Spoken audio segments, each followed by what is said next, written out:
Louvado seja o nome do nosso Deus. Amém, aleluia. Vamos abrir a palavra do Senhor.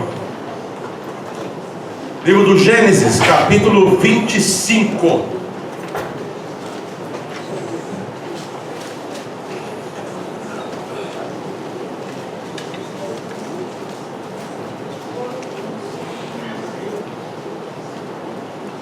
Ou melhor, 26, desculpa.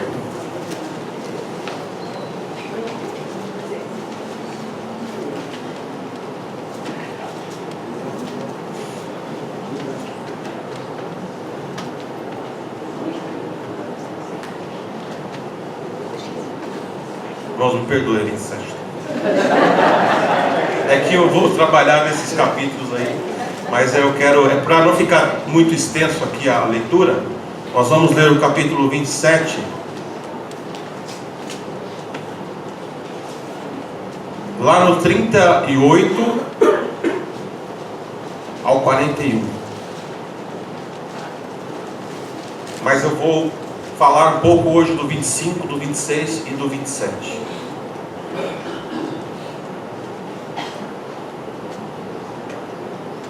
Na verdade, vocês conhecem já essa história. Nós vamos pegar aqui as lições que o Senhor vai nos ensinar hoje aqui.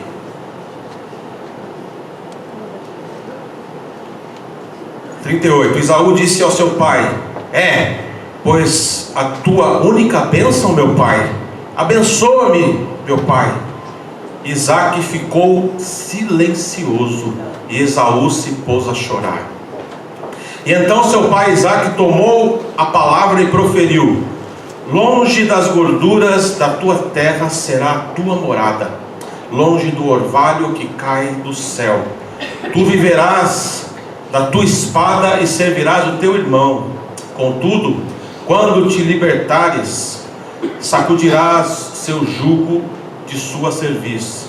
Depois disso passou Esaú a odiar a seu irmão Jacó, por causa da bênção que seu pai lhe determinara, e prometeu a si mesmo: estão próximos os dias de luto de meu pai, e então matarei o meu irmão Jacó.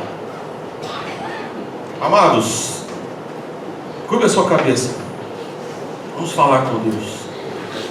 Soberano Deus, eterno Pai, eu me coloco, Senhor, em tua presença mais uma vez. Peço a tua misericórdia, que as tuas misericórdias estejam sobre as nossas vidas. Nós cremos, temos a certeza no nosso coração que a tua palavra, toda ela, toda a escritura, ela foi inspirada por ti. E nós sabemos que mesmo com os erros que nós encontramos, não na tua palavra, mas nos personagens, nos irmãos que viveram em vários períodos, até os erros, e principalmente os erros, servem para nos instruir hoje. Queremos dizer, Senhor, que os nossos olhos estão postos em ti, estão postos em Jesus Cristo, o nosso Senhor, nosso primogênito, nosso Salvador, que deu o maior exemplo de todos, o maior exemplo de amor, que nenhum homem, nem no céu, nem na terra, nenhum Deus conseguiu dar, o exemplo de amor ao próximo. Nós te agradecemos, ó Deus, pela tua palavra, que ela venha nos ensinar hoje, mais uma vez, em nome de Jesus. Que as palavras da minha boca e o meditar do meu coração sejam gratos diante de ti, Rei meu e Deus meu. Nós estamos fechando esse mês de julho falando de algumas personagens da Bíblia que nós não ouvimos falar muito, né? Pelo menos eu não ouço muitas pregações, muitos comentários, né, a respeito dessas personagens pelas quais eu falei durante esse mês.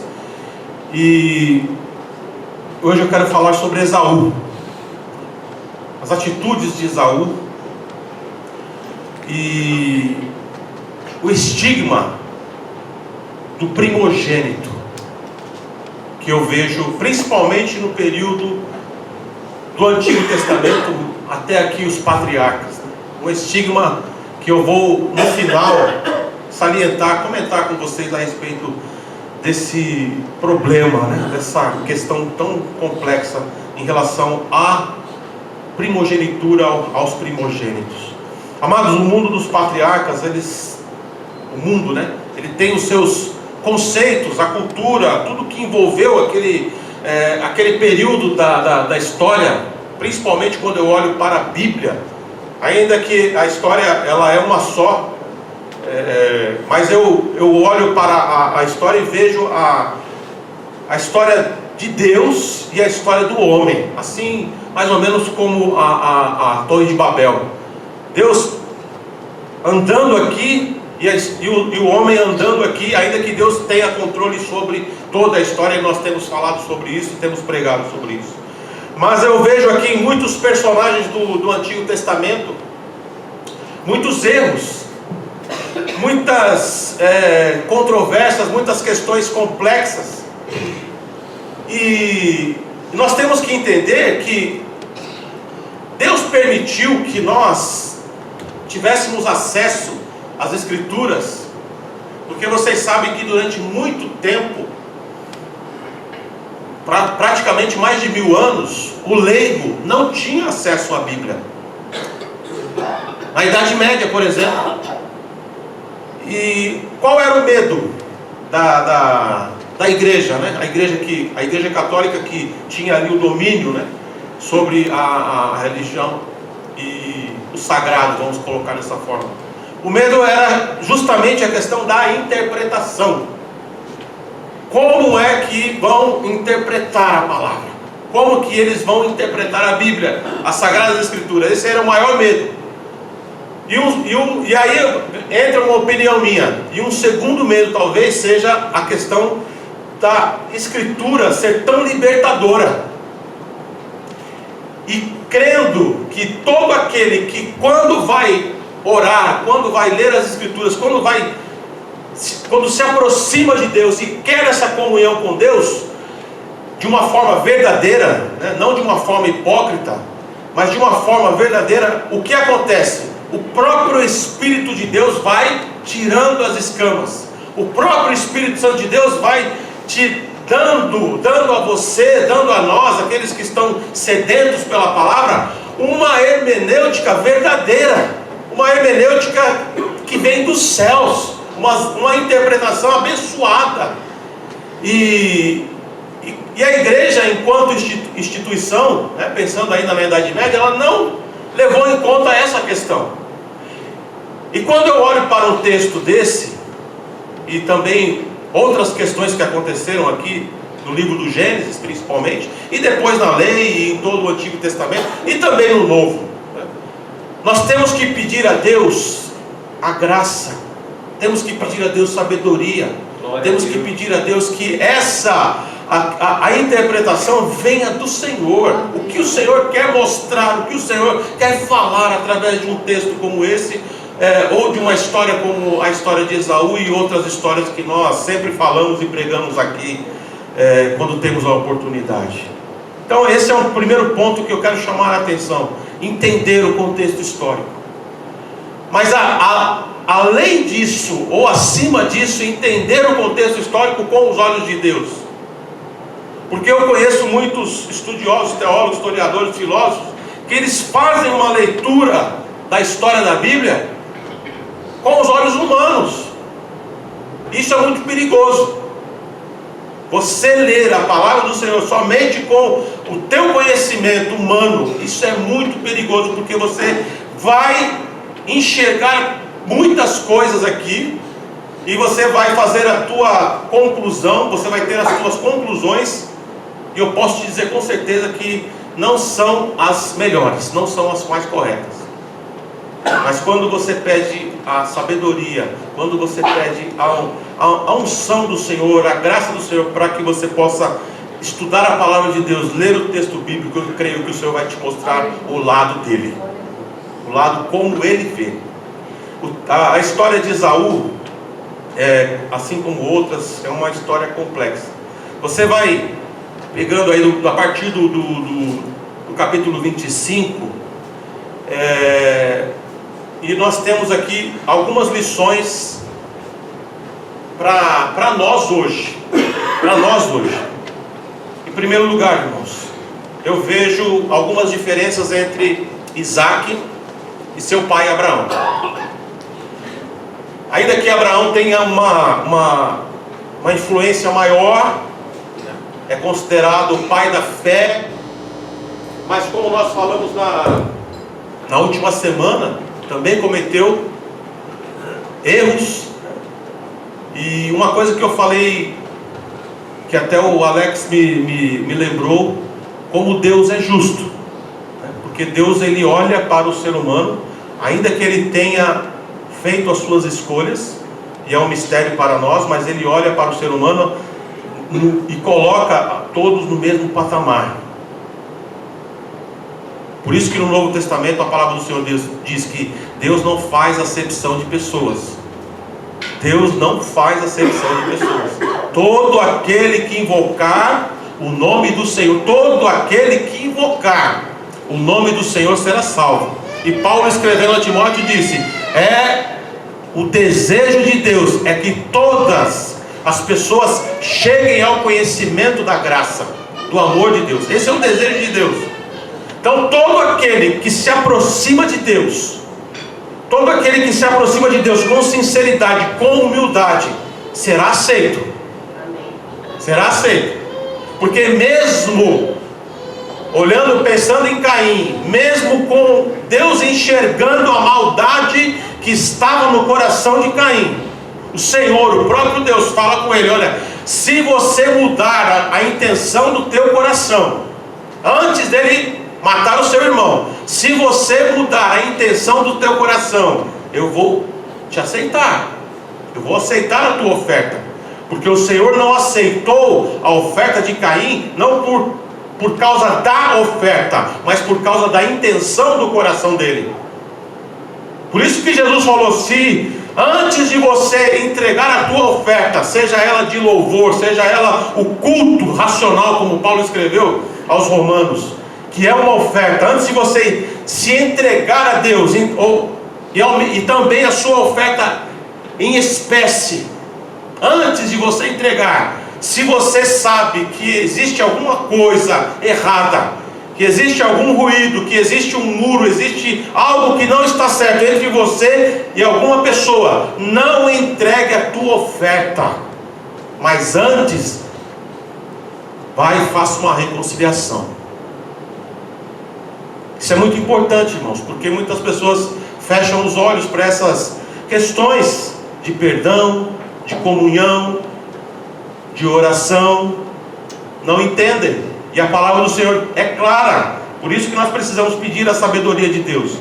E eu vejo aqui Isaac também cometendo alguns erros. Mas a primeira diferença que eu enxerguei aqui em Isaac, lendo o capítulo 25, é que, diferentemente de Abraão, quando eles perceberam, né, os dois, o casal, que Rebeca também era estéril, Isaac intercedeu por sua esposa. Você vai ler aí no capítulo 25, no verso 21.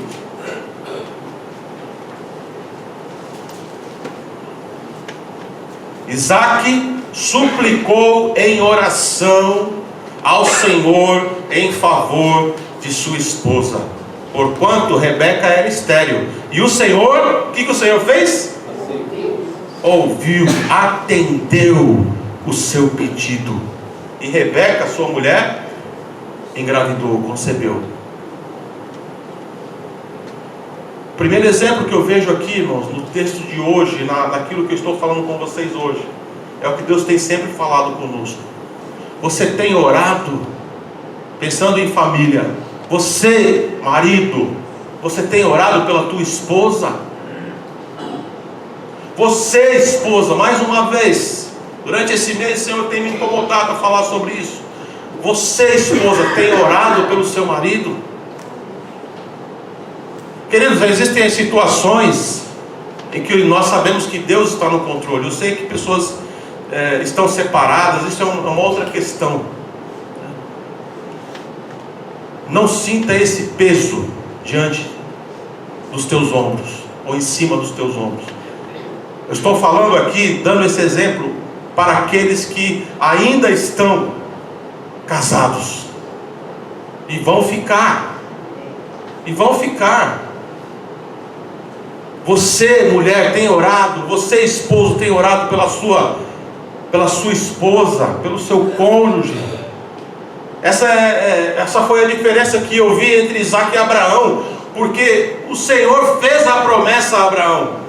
Mas, amados, quando o Senhor faz uma promessa, é para que nós continuemos acreditando nessa promessa. Porque Sara e o próprio Abraão, em determinados momentos, parece que eles duvidaram. Haja vista aquilo que aconteceu com Agar, com Sara. Se os dois ali estivessem firmes, não, o Senhor prometeu, então o Senhor vai, não é de Agar, não. Mas eles se precipitaram, não colocaram em oração, não pediram a orientação do Senhor, porque o tempo de Deus é diferente, como nós sabemos. A promessa foi feita, e depois de aproximadamente 25 anos de quando o Senhor prometeu Isaac, aproximadamente 25 anos depois Isaac veio. É por isso que os dois já estavam. Mas eu tenho pedido a Deus discernimento, irmãos. Eu tenho pedido a Deus sabedoria para entender o momento de Deus, o tempo de Deus, porque senão nós piramos, porque senão nós não entendemos. Deus faz algumas coisas, Deus permite algumas coisas, e as pessoas ficam questionando: por que Deus permitiu isso? Por que Deus fez isso? Por que aconteceu isso? Por que eu perdi? Por que eu ganhei? Por que eu fui dispensado? Porque, queridos, se nós somos servos do Senhor, o que é um servo? Na etimologia da palavra, se você é uma serva, se você é um servo do Senhor, e não me venha com ideologias atuais, não me venha pensando, não, quebra esse paradigma da tua cabeça, porque servo de Deus não tem nada a ver com servo escravo no mundo, não tem nada a ver, uma coisa totalmente diferente, mas o conceito é o mesmo, é de ser direcionado. Minha serva, vai até ali, faça isso lá. Meu servo, é assim, assim, assim. O Senhor dá as diretrizes. E algumas pessoas falam: mas eu não ouço a voz de Deus, eu não entendo o que Deus quer, eu não consigo. Sabe por quê? Porque você age sempre na frente. Sempre você pede a Deus: Senhor, prepara alguma coisa. Eu vou dar aqui um exemplo: prepara um lugar, uma casa, um emprego lá. E aí você fica, não é que você vai ficar em casa esperando um emprego, não, mas que você tenha sabedoria de saber que é Deus que está direcionando.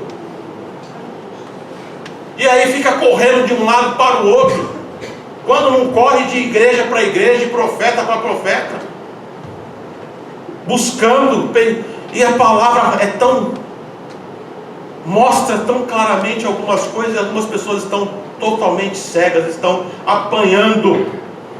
É oração, é na oração, é colocando diante do Senhor aquilo que você quer, é orando pela sua família, é orando pelo seu esposo, pelos seus filhos, e esperando Deus agir. Eu vou dar aqui um exemplo. Eu estava orando pelo meu irmão, que mora lá na França. Não tem o que fazer, né? Ou eu falo com ele, dou alguns conselhos, mas tem hora que, irmãos, não tem. É como eu me vejo como pastor assim. Nós explicamos, nós falamos, mas a escolha é de vocês, a escolha é de cada um. Cada um age de acordo com a sua vontade, com a sua maneira de ser. E ele me colocou numa situação: olha, estou aqui, está fazendo isso, lá. Irmãos, eu falei: Senhor, tem misericórdia do meu irmão. E eu pedi: Senhor, coloca isso no coração dele aqui. Irmãos, passaram alguns dias, ele me mandou um áudio pelo WhatsApp: meu irmão, Ó, deu tudo errado, mas deu tudo certo. Porque olha, uma situação é essa, e isso aqui é pra... Irmãos, eu falei assim, glória a Deus. Não falei para ele, né? Mas no meu íntimo aqui eu falei, glória a Deus. Por quê? Por causa da oração. Assim como eu pedi, o Senhor fez. Eu não sei o que está acontecendo agora. Pode ser que ele está persistindo no erro, mas o Senhor tocou, o Senhor fez. É assim que Deus age. E Isaac intercedeu, e a sua esposa engravidou, diferentemente de Abraão. Em segundo lugar, irmãos, aqui eu vejo Esaú e Jacó. Ela engravidou. Às vezes nós esperamos assim, com tanta ansiedade, né, as bênçãos do Senhor. É como, vou dar aqui um exemplo, né? O homem que quer escalar um monte Everest, por exemplo, o cara vai lá e faz o planejamento e aquela bênção, e aí sobe aquele transtorno, e aí quando chega lá no topo, quando alcançou ali o objetivo, aí algumas pessoas, não sei se vocês já sentiram isso, aí você fala, e agora, né? Qual o sentido disso aqui? Aí você começa a refletir, não, mas foi uma bênção o que eu aprendi, o propósito, tudo, né? Mas dá aquela adrenalina, vai lá em cima depois. Algumas vezes eu prego e eu falo, o Espírito Santo usa, e aquela bênção, e aí termina o culto, né? Aí vem uma pessoa e fala assim, nossa pastor, mas tá uma luta, né? Falei, eu tenho uma palavra aqui de ânimo, né? Ah, pastor, não muda nada, não dá nada. Aí você dá aquele balde de água fria, né? Você sai e fala, meu Deus do céu, o que eu estou fazendo? Mas eu sei, irmãos, que muitos guardaram a palavra no coração. Nós ouvimos depois testemunhos. É isso que nos alegra, é isso que nos, né, joga para frente aí, para abençoar. Então você, para abençoar pessoas, né, através da palavra aí, como pastor. E eu vejo aqui, ele orou e ela engravidou e os filhos vieram. E o texto vai nos relatar aqui que eles já no ventre, já tinham uma confusão ali. Os dois brigavam no ventre. E aí o que Rebeca fez? Ela orou a Deus. Senhor, o que está acontecendo aqui? Será que é gases? Uma vez a Esther ficou lá no metrô, foi até de cadeira de roda por causa de gases quando estava grávida da Lívia. Então é um negócio muito problemático. E ela orou e pediu, e o Senhor falou para ela exatamente, olha, não fica preocupada, sabe por quê? 2 nações estão aí representadas em seu ventre, já desde as suas entranhas 2 povos buscam a separação e viverão como inimigos. Olha, irmãos, que coisa complexa. Você vai ler aí no 25, a partir do 23. Um povo será mais forte que o outro, e o mais velho servirá o mais moço. Por que Deus já estava revelando isso a Rebeca? Porque Deus conhecia, antes deles nascerem, o Senhor já conhecia o coração de Esaú e já conhecia o coração de Jacó. Já sabia. Isso é algo misterioso para nós. Eu sei que é. Mas o Salmo 139, o Senhor revela a Davi, olha, eu te conheci antes de você ser formado. Todos os teus dias já estão escritos. Palavra do Senhor. E existia ali uma diferença depois que eles nasceram.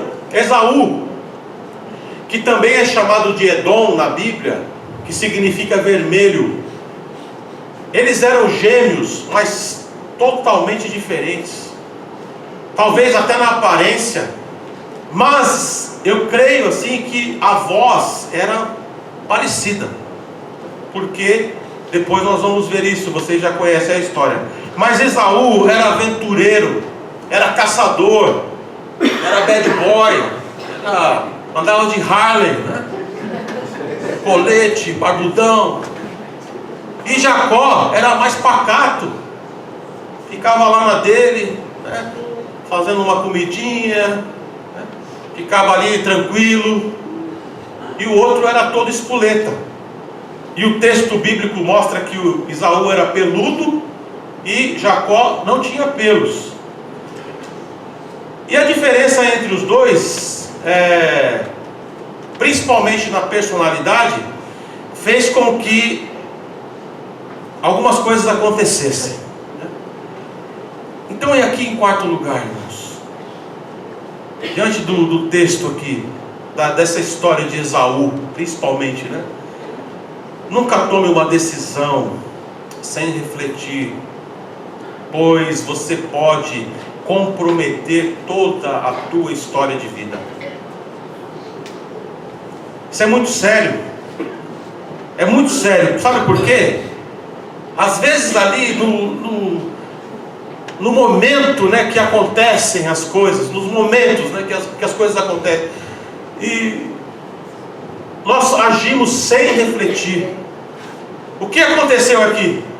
Talvez eles estivessem longe da casa dos pais, não sei, o texto não é muito claro, mas o texto relata que Esaú chegou morto de fome de uma caçada lá, não conseguiu caçar nada, e estava lá todo atrapalhado, e Jacó estava ali fazendo um ensopado, um guisado ali de lentilhas com carne, com alguma coisa.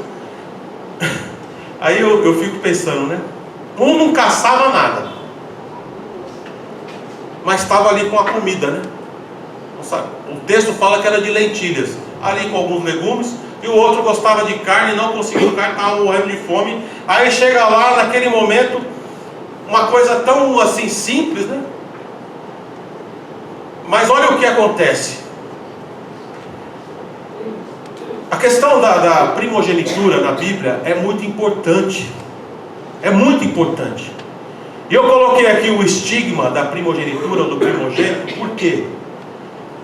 No inconsciente aqui, e eu creio que é algo que Deus também colocou aqui nos corações desses homens, o primogênito, você vai ver no Antigo Testamento que ele tinha privilégios. Abraão deu tudo para Isaac. Vocês sabem que Abraão ele teve outros filhos, além de Ismael e Isaac, ele teve outros filhos.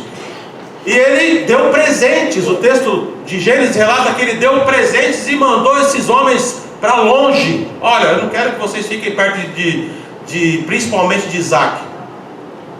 E ficou ali entre Ismael e Isaac. Só que Abraão deu tudo para Isaac, preferência. Mas por quê? Olha aqui o estigma. Ismael foi o primogênito, só que Isaac recebeu a bênção da primogenitura. É complexo, né, isso aqui, mas são os planos do Senhor, não vamos discutir. E a primogenitura você vai ler e você vai entender que todos os filhos recebem, vamos supor que o pai vai dividir uma herança. Todos os filhos, no contexto aqui do Antigo Testamento, todos os filhos também no Novo, né? Quando a parábola do filho pródigo, mas o primogênito recebe a porção dobrada. Jacó, sabendo disso, de olho, porque mesmo eles sendo gêmeos, o texto relata que Esaú nasceu primeiro e Jacó saiu de Rebeca grudado no calcanhar de Esaú. E o nome de Jacó, pelo que eu pude perceber, não é enganador, ainda que ele tenha essa fama, mas o significado do nome dele é aquele que segura o calcanhar, ou somente calcanhar. E naquele momento o que acontece? Esaú chega ali e aí ele me dá um pouco dessa comida. Aí Jacó fala, tá bom, só se você me vender o teu direito de primogenitura. E aí ele, sem refletir, sem nada, sem pensar no peso daquele conceito de ser o primogênito e das bênçãos e de tudo, não pensou em nada. De que me vale isso daí? Eu estou com fome, me dá logo essa comida. E vendeu, e jurou, não. E aconteceu o que aconteceu ali. Esaú tinha essa personalidade, não refletia, não pensava antes de fazer as coisas. É o que o texto está nos mostrando. Em quinto lugar, irmãos, Esaú não se preocupava com a opinião dos seus pais. Ele não se preocupava, e aqui eu quero chamar a atenção de todos nós que estamos aqui. Algumas vezes o Senhor tem falado conosco: preste atenção nos conselhos dos teus pais. O que Esaú está me mostrando no 26:35, ele se casou com uma mulher chamada Judite, casou com duas, né? Já começou aí já errado, com Judite e com Basemate. E o texto está me dizendo que as duas mulheres causaram problemas para os seus pais. As duas. Vejam só, irmãos, hoje nós estamos falando de família. Estamos falando aqui daquilo que nasceu no coração do Senhor. Deixará o homem, seu pai, a sua mãe, ele vai se unir à sua esposa, e os dois se tornarão uma só carne. Crescei e multiplicai. A família. Estamos falando de família e de rebeldias que muitos jovens estão cometendo hoje. Muitos jovens não estão nem aí para aquilo que os pais pensam. Eles fazem, eles agem, ainda tira sarro. Olha, não sabe de nada, não sabe de nada. A tua opinião não me importa. Era isso que Esaú estava falando para os seus pais.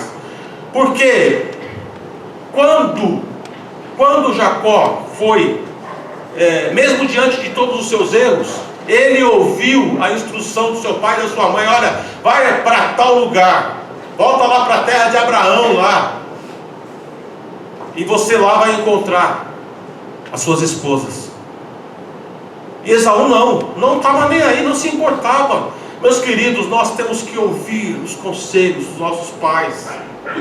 Temos que conversar, temos que dialogar. A experiência conta muito. A experiência conta muito. E quando nós colocamos no patamar da igreja também, nós temos que ouvir aquilo que os mais velhos têm para nos falar. Respeito, reverência. Não é a mesma reverência que nós temos para com Deus, mas é um respeito, é uma reverência que nós temos que ter enquanto seres humanos, enquanto pessoas. Nós estamos vivendo em uma sociedade que não tem mais isso. As pessoas não se respeitam mais, principalmente os mais velhos, principalmente os pais. E vocês estão vendo como as pessoas, como a sociedade está vivendo. Por quê? Estão jogando fora os conselhos de Deus para com a família, a respeito da família. Se Deus, irmãos, em sexto lugar, se Deus prometeu, Ele vai cumprir. Não queira fazer do seu jeito. Não queira fazer do seu jeito. Como nós estamos falando aqui, o que eu vejo aqui? Uma confusão. Isaac já estava velho, praticamente cego. E aí ele tem uma conversa ali com Esaú, dizendo: olha, eu já estou no final da vida, vou resumir aqui. Faz o seguinte, prepara aí uma comida para mim, que eu quero abençoar a tua vida como primogênito. Só que ele não sabia o que tinha acontecido entre Esaú e Jacó. Rebeca estava ouvindo. E aí o que ela faz? Também tudo errado. Ela ouviu o que Isaac falou para Esaú, chega em Jacó e fala assim: ó, faz o seguinte, prepara uma comida aí. E aí eles pegaram ali uma pele de um animal, cobriram o corpo de Jacó. E como provavelmente a voz era parecida, Jacó se apresenta no lugar de Esaú. E ainda confirma. Quando Isaac vai abençoar, ele pergunta e Jacó confirma: não, eu sou Esaú. Trapaceando mentiras. Como Deus, a promessa foi feita. A Rebeca já sabia, não precisava Não precisava ela ter feito isso. Deus iria abençoar, não sei de que forma, mas Deus iria fazer do jeito dele. E aí colocou os pés pelas mãos e deu no que deu. Quando Esaú chegou e foi lá, dizendo: ó pai, vou preparar aquele, ele falou: mas eu já abençoei, eu já te abençoei. E aí foi aquela confusão. Como? E depois começa a implorar, dizendo: pai, será que não tem aí uma bênção? Será que não sobrou nada para mim? Eu entro aqui, irmãos, no poder da bênção de um pai. Mais uma vez, pai, mãe, você tem abençoado o seu filho. Vocês, nós temos abençoado os nossos filhos. 27, 28 e 29.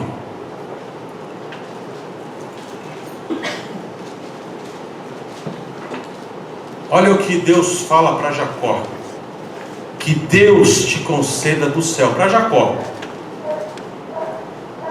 o orvalho, e da terra a riqueza, com muito cereal e muito vinho. Que as nações te sirvam e os povos se curvem diante de ti.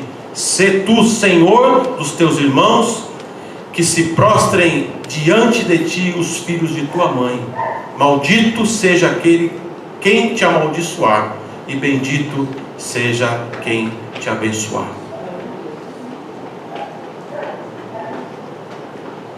Aqui nós temos algumas lições também. Rebeca tinha como preferido Jacó. Isaac tinha como preferido Esaú. Errado. Os pais, Jacó depois cometeu o mesmo erro, preferindo a José. Como que nós temos que agir? Sendo justos. Sendo justos. É claro que nós sabemos que tem filho que se aproxima mais, mas eu vi como exemplo, um grande exemplo para mim, a família do pastor Ostílio. Eu não conseguia ver ele, fazendo acepção entre os filhos, diferença entre os filhos. Não conseguia ver isso. Ainda que a Esther era, é a palavra do popular, gostava de ficar perto ali. Como é que chama assim? Quem não sai do lado, Gostava, onde o pai estava, ela estava, onde a mãe estava, mas não tinha. Ainda que o Júnior, em relação à irmã Lalá, tinha um pouquinho, mas é porque, mas eu vi um amor, irmãos, algo maravilhoso que me deixava feliz. Então esse é o exemplo que nós temos que ter. Não faça diferença, não importa o que aconteceu na história entre você e teu filho e tua filha, não importa, não faça diferença, trate do mesmo jeito, porque com certeza vai ter problema. Com certeza, não tem como errar essa não. Vai dar ruim. E nessa mesma linha de pensamento, abençoe o teu filho. Abençoe o teu filho. E aqui eu entro na questão do estigma do primogênito. Esaú passou a odiar e queria matar Jacó. E vocês já pararam para pensar? Caim era o primogênito, odiava Abel.